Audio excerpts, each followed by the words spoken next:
Well, hello everybody. Welcome back. It is Jeff again, and I am back with another Mindcrack episode.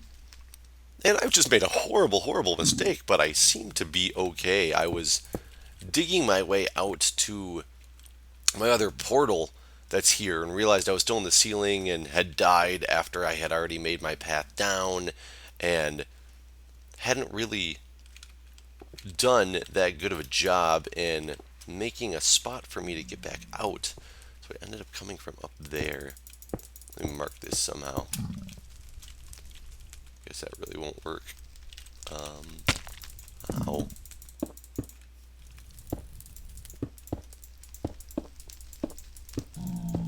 And basically, I tried to dig down to a spot where I could get back into the ceiling okay and drop out of it without actually dying. And yeah, this pick is a little too powerful. And oh, come on,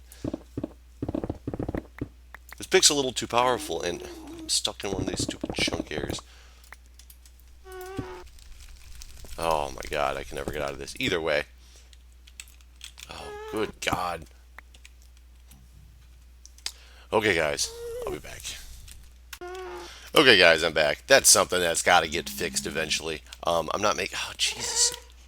Oh my god, I just fell off this thing. Phew, jeez. Run. Basically, I'm just gonna make my way over here real quickly to my other portal. I don't really have a good way up or down yet, but whatever. Get there. I think it's right through this wall. Yeah, there it is. Here's my little safe portal room. Yay! Now I just gotta get some stairs up so I don't have to deal with that again. But I kind of came in here to finish the job of... My plan was to make that ender chest. I went in there to fight the blaze. I did not succeed. Did I take that obsidian? Oh no, there's the obsidian. Okay, so I have brought with me... Oh, 2 arrows, yay! I have brought with me this and a blaze rod. Oh no, wait. Blaze powder and an eye. An eye of ender. So I found out you must need a silk touch pick in order to pick this up, which I do not have. Yay, my string, it's still alive. So now I have a an ender chest, so I can get back and forth from this area. I can transport my goods right into this nice chest, which is awesome. Some stuff that I don't, however, need, I will put up, and we are going to go back down and continue exploring. Actually, just give me all these torches. My bar is not even like set up. It's been a mess trying to get back out here, but the good news is I'm back. I'm here to make an episode. I have to go in a couple hours to this class at the hospital. I guess it's not a class per se. It's more of a seminar or something. It's called Culture of Safety. And it's very messed up because what happened was we filled out surveys, and the surveys basically unanimously were filled out by people, and they stated that there's a lot of things that they have to do at work that they do not feel safe about doing. And, okay, we don't feel safe about doing these things. You made a survey, we put it out there and said that. So their resolution to this somehow is that we have to go through a safety class called Culture of Safety so that they can tell us things that are safe and not safe and things that we should do, etc., etc. And in my opinion, it's kind of an ass backwards way of doing things because we've already told you that we're not safe. We're not telling you that we're making unsafe situations. We're telling you that we don't feel safe in some of the things that you make us do.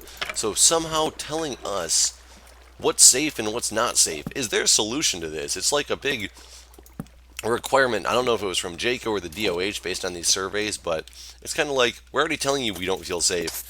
Telling us classes on what's safe and what's not is not going to really alleviate the concern in this situation because we already know that we don't feel safe. So it just the concept that we have to do is really dumb, and it's funny because every associate at the hospital has to go through this, which I guess could the purpose that could serve is the fact that maybe the people who are making us not feel safe are also going to be taking this class. And when I say not safe, I don't mean like I fear for my life. I mean in the hospital setting we do things that we get put in situations by having to push certain drugs or act a certain way in a code. Like when doctor comes in and they're in charge and they tell you to do something, you're supposed to do it. It's not that simple. There's obviously like ethics involved, and we have our own training and things like that in order to tell us what we should and should not be doing. But inevitably in a hospital, you are always going to get put into situations where I've been put in many situations where I've sat doctors down afterwards and told them that they will never do that again because I've never felt so unsafe in the situation that like in the way that they put me in this situation. But it does happen, and it's unfortunate. It does, and I'm not saying it's something that should happen, but it does. But the concept of making the employees who already said that they feel that they're in unsafe situations are go through this class to tell us safety issues kind of is an asinine principle to me. But the nice thing is we get paid, but it's mandatory, as in if we don't do it by a certain date. I'm actually at the very tail end of it because I was trying to avoid it as much as possible because all I've heard is this class is the most boring 3 hours of your life that you got to sit through. But I've been getting in a lot of trouble with my boss. She keeps getting on me about making sure I get to this class because I will be taken off the schedule at some point soon if I do not. So therefore, you got to suck it up and do what you got to do. It's one of those things, I guess. You pick your battles. I mean, everybody has to go. Everybody has to go through it, not just me. It's not like I did anything else. I actually didn't even fill out the survey. That's there's in the hospital there are surveys for everything, and it's really ridiculous. Like one of them that we just did. We just got new alcohol-based sanitizer, and or like hand. I can't think of the name of it off the top of my head. But basically, you don't wash your hands in the. I'm not saying you don't wash your hands. You don't wash your hands in the hospital every time. They basically invented this alcohol-based sanitizer that's actually more effective than constantly washing your hands, and it's quicker, so it's easy. You go in a room, it's on the wall, you squirt it, you it sanitizes you, so you are now clean for the patients, and then you squirt it again when you leave the room. That is like the policy and procedure. It works. It's good. You keep yourself clean. You keep yourself safe. You keep your patients safe. Like I get that, but they randomly, arbitrarily put up a new sanitizer, which I'm still trying to figure out what it means because we asked them why they changed it because they changed it to this stuff that was horrible. It left this like filmy residue all over your hands. It made it so you couldn't put it. It didn't dry that fast at all. So after you used it, you couldn't put on gloves for like 3 or 4 minutes, which is like there's an Enderman, which is a huge delay in like being able to do things and when you're constantly running from room to room to take care of different things for different patients. But so they put this up there. We complained about it right away, and luckily, like the higher ups heard our complaints very quickly because we were not the only ones with these complaints. And the company came through and put a different brand of or a different formulation of their sanitizer in and saw if it was better, which it was. It was a lot better. So that problem is alleviated. However, for one, we kept asking why they changed it in the first place, and their response was that we were the only hospital currently using a non-ADA approved, or a non-ADA, not compliant, compatible? I think they said compatible. Ooh, I'm running low on food. But so we're all looking at this thing, because we're not using this ADA compliant or compatible hand sanitizer. I'm not sure if the acronym for ADA is different, but the only ADA that I know of is the American Dental Association. So I'm really not sure what the ADA has to do with our hand sanitizer, but either way, that could be something completely arbitrarily different. But they gave us these surveys comparing the one that they put in that everybody hated to the new one that they put in to make sure that they were, trying to fix the concerns that they had caused by changing it to something arbitrarily that was horrible. And and these surveys, wow, there's some bad shit over there. There's some bad shit up here too. Damn. There's a lot of bad shit around this cave. Hello, Mr. Creeper. Goodbye, Mr. Creeper. Where am I getting shot at from now? Right up here. Holy crap. Look at all these guys. The knockback is huge on this stuff, too, today. Oh, it kind of makes it a little more exciting. Yeah, zombie down. I'll get that in a minute. I want to be protected first. Good God. Nope, nope, nope. Did not expect you. Was not expecting you. This actually is kind of fun. It makes me feel like the old Minecraft when I used to cave and actually get kind of scared because bad shit would happen. Caving became kind of boring for a while because it was not exciting, and now it's today it's very exciting. I don't really know why. I mean, I know why. There's lots of enemies around, and they're doing a good job at trying to kill me. They're not succeeding yet. Look at all these spiders in here. Don't blow up my wall. Skeleton down there. I remember when spiders couldn't climb. When they added the climbing of the spiders to the game, it was like you have to plan things a whole different way because you started making buildings with lips on them so that the spiders couldn't get up and get through. It was a completely different way it was done. But so they made these surveys, and these surveys, it's really funny because it's a very short survey, but it's still just another survey that some survey group has to go through because there's surveys for everything. And the first question on this survey is, how many times a day do you use the sanitizer? And they didn't want to make it like, you don't want to make these things qualitative. You want to make it more quantitative so they're easy to figure out. So you do basically like a Likert scale type things, which is the strongly disagree, neutral, agree, strongly agree. Like it basically a 5-point. Wow, I almost just jumped right down there. A 5-point scale, so it's easy to quantify. So they put numbers based on this stuff, and the numbers were 0 to 1 time a day, 2 to 5 times a day, 5 to 10, or greater than 10. This sanitizer is supposed to be used every time you go in and out of a patient's room. So every time you make any connection with a patient, you automatically have 2. If you only go in a patient's room, if anybody fills out that 0 to 1 spot, they're just, even the clerks have to use it multiple times a day because for when they're dealing with dirty charts, they're dealing with, all this paper, things that have come in and out of the patient's rooms, they still even have to use it, and they don't even do direct patient care. Anybody who fills out this 0 to 1 boxes, that's just completely ridiculous.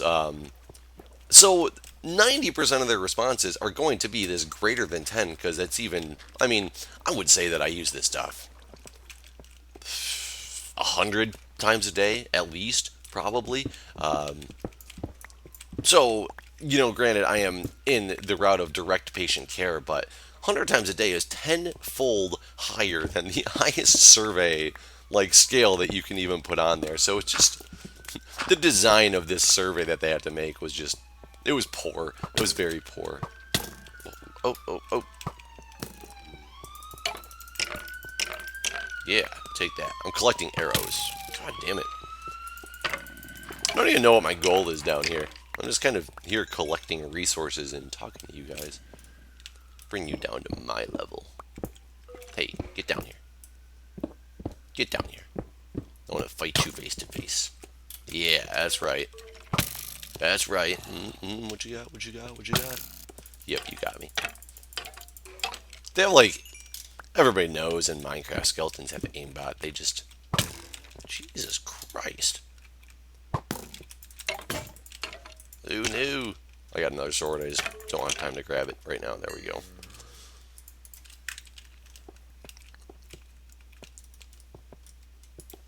So I've been watching a lot of the Peep Show. I'll tell you two things that I'm watching a lot of, like YouTube related. One, the Peep Show. I love BWO's Peep Show. I think it's awesome. Um, I heard Etho's now also doing a Peep Show, but I'm not boycotting it per se. But I've started watching BWO's Peep Show. It was his idea, or the first, I can't say it was his idea. He was the first one I came across in the Minecraft community who was doing an extensive Peep Show like that. So I want to continue watching his and not switch over to Ethos because I like his from the beginning and I want to continue watching his through. So I've been watching that and I'm getting excited for a lot of the next features. One of the main ones I really like is the ability to transport through the portals. I can take like animals and villagers and things like that. I think that's going to be great. The whole infected villager thing I think is going to be really fun. Yeah, I don't need to go up there. It's going to be really fun to like build your own random villages and populate them from the like by curing infected villagers and having them spawn from there. I think that'll be cool. Um, Being able to take your dogs into the Nether, I think that'll be great. The whole new Wither Boss concept, I'm not sure how I really feel about that one. I think the Withers, I think the Withers are the big skeletons. I think that's a cool addition to add to. Where'd you come from? I think that's a cool addition to add to more enemies in the Nether, because there's enemies. Some of them are really crappy enemies. Some of them are just pointless. Like zombie pigmen are almost pointless. I don't really mess with them much. You just kind of walk on by and just don't touch them. They won't touch you. Like no big deal to it. So the skeleton's cool. Actually having, I went down there already. Actually having the Wither boss itself, I don't know.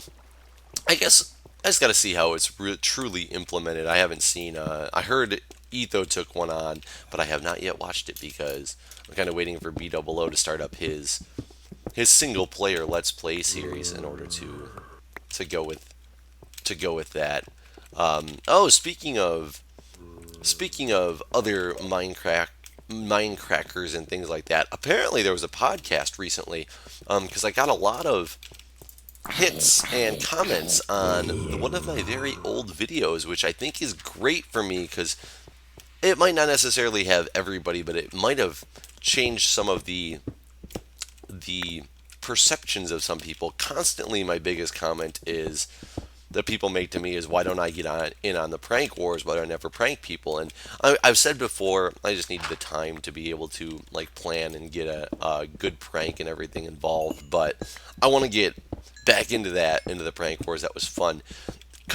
And I say back into, which a lot of people are unaware, that back when Mindcrack was very small, like Good said before that he basically invited me to the server because I was so funny to watch play because of how horrible at the game I was, which is absolutely correct. I'm still not that good at the game, but I have fun playing it. But there's an episode of mine, I don't know what it's called, or I don't know what number it is, but it's called My Dearest Good, and it was back when, I'm even trying to think of who on the server now that's a regular player was actually around back then. There's not many. The server has greatly expanded since that, but that was the start of prank wars, and it was just a very stupid prank. I'm trying to remember exactly what that one was. I believe that one was, if I recall, the prank I started with was basically I just took one of his chests that I knew he used all the time. I emptied everything out of it and put his chest like, if his chest was here, okay, if his chest was like here, I emptied it out and then I buried his chest like back there, put all the stuff in it and just covered it up with like smooth stone so he couldn't see it, so that he thought people stole his stuff. So I think he was kind of upset at first because he thought somebody had come onto the server and was like stealing his stuff, and he didn't want people like that in the server. And I was just like playing along with it for a while, and then I think I basically released a video that showed what I had done, and he was like, "You son of a bitch!" So that like started the prank wars inception. And if you guys haven't seen, my pranks were very nothing in comparison to some of the shit that Good pulled off. Good, many of you, many people used to love this prank back in the day, but he buried my house in gravel, and it was pretty impressive what he did. I don't know where I'm at. I don't know how to get out of here, but I got some arrows now. There we go. Yeah, he buried my house in gravel. I built at one point a dark room underneath his base and had a funnel for enemies so that he ran down into his mine shaft one day and there was just enemies pouring out everywhere. I thought that was a pretty good one. Caused a little more damage than I was hoping for because, of course, when I wasn't there, the first things that came out everywhere were like creepers. So all of a sudden they come out and he's like, "What the hell's going on? Why are there so many enemies down here?" And they just start blowing up massively. And it wasn't supposed to be that destructive, but whatever. It was fun. But yeah, he filled my house with water that took me a long time to clean up. He buried my house in gravel. I'm trying to think of that. At one point, he made my railroad track back before nether portals and stuff, and everything was basically track based. He cut out a hole of my railroad track, and it went down to like this deep pit of nothingness, and he left me with no way out and like a cave off to the side to explore. And there was a sign that said something like, go have fun exploring. And I went in there with like no equipment, and I think he might have left me like a wooden sword or something like that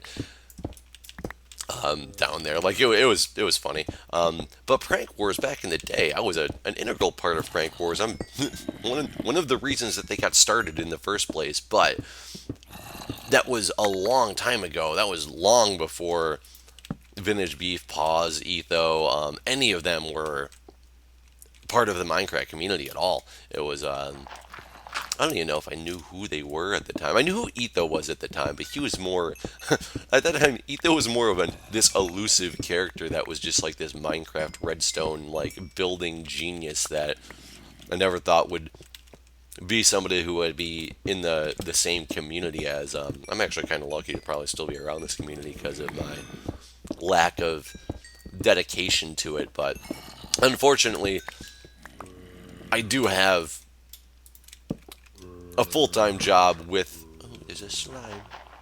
I do have a full-time job with many other facets of my life that go along with the full-time job, including, the ski patrol, the EMT, the volunteer firefighting.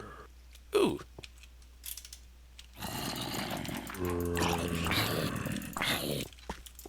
Hey. Giving your buddies more time to spawn by your distraction techniques. I'm not going to destroy any spawners. Oh, no. Woo. Those are completely open. They're very open, there we go.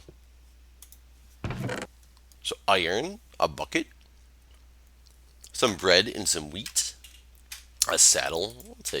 I'll take all the goods. But you never know what they're going to have, like, because now with zombie spawners, I mean, if you can have, like, infected villagers coming out of the zombie spawners, which I believe Below has proven in at least the snapshot, whether that's brought out to the game when they actually release that or not, I'm not sure what the plans are. I don't really follow,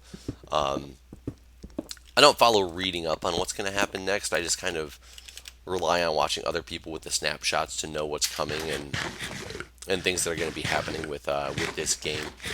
I also have bought. There's been a lot of good deals lately on games through Green Man Gaming. I've been catching a lot of deals on, so I bought a couple games. I bought Just Cause 2.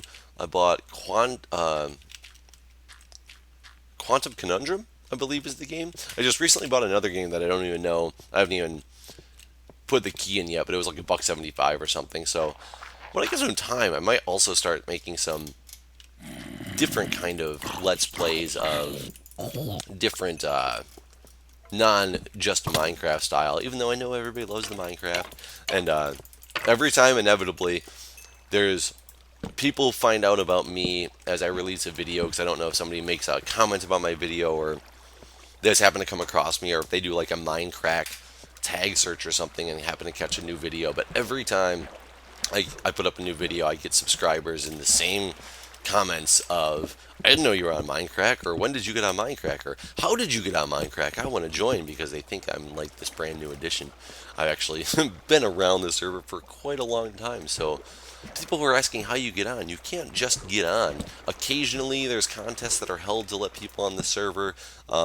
People who like the Minecraft team will meet at, PlayOnCon, Minecon, or whatever that they feel would be good additions to the server, things like that. It's not just an ask and you shall receive type of deal. It is.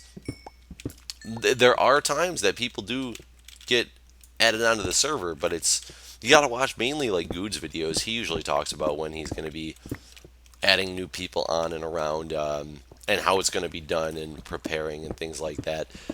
So, if you guys are going to write me a comment and ask me that question, you already have the answer. I know those comments are still going to come, but maybe I did stop a couple people from asking if they really were curious how you get on the server. I can't get you on the server, so asking me to get you on will not help. Not that I don't want people on the server. I just don't have that power. I've done a lot of exploring randomly around here now, and have absolutely no idea where I am. I think I have coordinates to get me back out at some point, though. I'm just looking to see if there's more fun dark areas to go explore. What level am I at? I'm at 30. Oh, I'm not low enough. I was wondering why I hadn't seen diamonds yet. I have seen a significant amount of redstone, so I'm still kind of surprised I haven't come across more diamonds. So I came into this way. More iron over here. I still have to get a lot of iron and rail and gold in order to make my railway system so I can actually get to and from places a lot easier, because right now I'm doing a lot of running. So that's a lot of why I'm doing this resource gathering. I'm kind of curious. I know we have so much cool stuff built on this server, but at some point I would assume that there is going to be a server reset as more and more of these crazy updates come out. I could be wrong in that. I'm not sure what the plan is. If it's just to continue exploring out more and more, because we can do that. It's an infinite world, so we can always go find the new features and things like that. Good morning, MC. Yeah, I'm already lost in like a circle down here, but I feel that I have done enough recording for the day where I can try to find my way back either to some more dark areas or out of here and utilize the ender chest and see how that stuff goes. But it was good being back. Hopefully I will not be gone for as long. We will see. Time schedules will tell. I never know what's going to happen day to day. So anyways, thanks for watching, everybody. See you next time.